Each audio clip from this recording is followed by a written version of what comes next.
The holding environment is the foundation. It's the ground of our practice.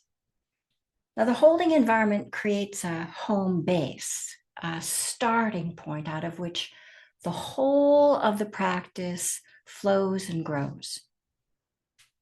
But the whole thing is grown out of how it feels, out of felt experience.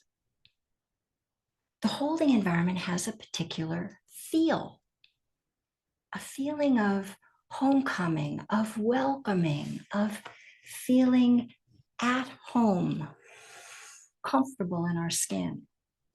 Inside these bodies, and outside, in the fathom long physical body of ours. Feeling at home inside, outside, both inside and outside together. And this feeling of being at home it's organic, it's visceral, it's instinctual. It's something that the physical body, the animal body, the human body senses. And the body is sensing all the time as it moves through our day. What places and what people it feels relaxed enough with that it can unwind some of its vigilance. Oh, yes, it looks for those little breaks in the clouds, in the stress and the busyness. It looks for that little place where it can rest for a moment and come back to center. The animal body also has the ability to sense into the most comfortable way to sit, even in the most uncomfortable of seats. But this differs from when our bodies melt into our favorite chair or seat. Yep. Oh, yeah. The body knows it's home then. It's received and it willingly, effortlessly yields its weight to the chair. You're not making that happen. It's just happening. Or maybe we're beginning to tune in to that whole body sigh of relief when we come home after having been out in the world all day. Like, I know that feeling really well. I experience it every day, as a matter of fact. As we're approaching the house, the whole of the body senses, anticipates home. And as I enter the foyer and I hang up my coat and put my boots on the rack, put my hat and my scarf, tuck it into the basket, and as I walk into the living space proper, I feel the whole body release, the releasing of the muscles, the breath exhales, the vigilance the body has been carrying, and I feel welcomed. Okay, first by the cats, that's true. That's very true. But I feel welcomed by the atmosphere, by the colors of the walls, by the familiar smells and the comfortable couch, by the artwork of Kuan Yin and other beings that bless and watch over me. This is my particular external holding environment. Now, it wasn't always so. It didn't always look this way, but it does now.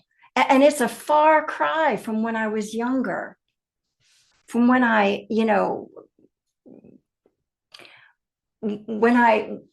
when it looked different in my 20s. It's a far cry. It's a far cry from my childhood home, what it looked like and what it felt like.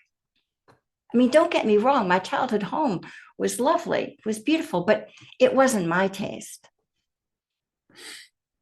So consider how it feels when you come home.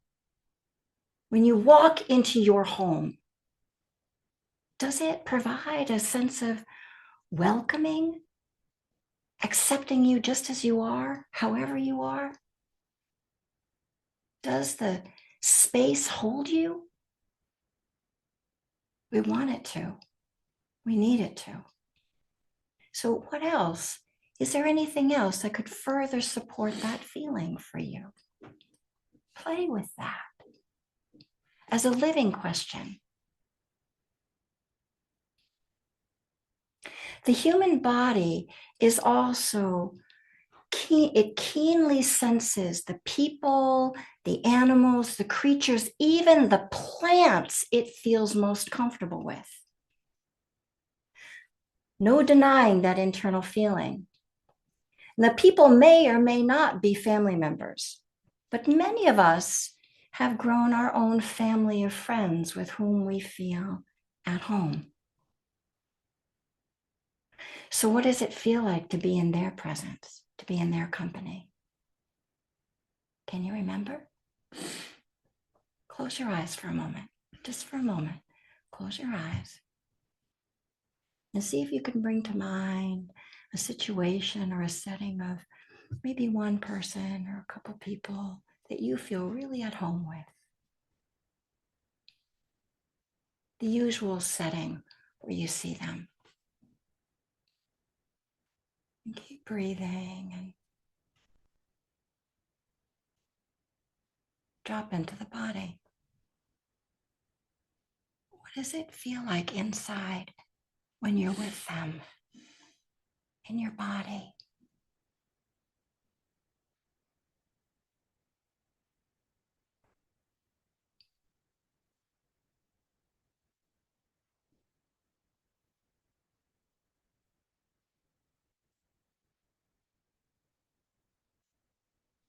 All right, you can gently open your eyes. There are no right answers. All we're doing by even musing in that way is we're priming the pump. This feeling offers us clues. It helps us to feel into the atmosphere, the affective tone of the holding environment. It's one that allows us to be just as we are. That's what we're learning how to cultivate. Where and who we feel at home with, it's discerned by how we feel, and that felt experience can help us to bring that feeling forward and bring it to life in our holding environment when we set it up in practice. Now, again, it's very instinctual. This sense of feeling at home. It's very personal and distinct, and it's discovered over time. It keeps getting discovered again and again because we keep changing. What we needed at 20 to feel welcomed is likely very different than at 40, at 50, at 60. You get my point. But the animal body will always be able to give us direct, immediate feedback as to if it feels safe, comfortable, at home, welcomed, just as you are. And though it didn't happen in everyone's childhood, we are architects of the moment, and we can begin to create the conditions for this welcoming to arise for us now. Got that? We can, as architects of the moment, begin to be curious about what at home feels like, what comfortable enough in our skin feels like. And we can take note of what and who supports this feeling. And breathe deeply when you're in their presence. It is for each of us to explore what the feeling of being at home feels like firsthand. Your experience is different than mine. What specifically helps you feel more comfortable is unique to you and the moment, to what's available to you. Why is this atmosphere so important? Why? Because just as a mother, a caretaker, or a parent receives and responds to whatever the child brings, we aim to create this kind of atmosphere, one that allows us to gradually, through exposure and practice, learn to create a loving container that can see and feel and hold and caringly respond to whatever is here, to whatever's happening in here. We can do this. Little by little, we can do this.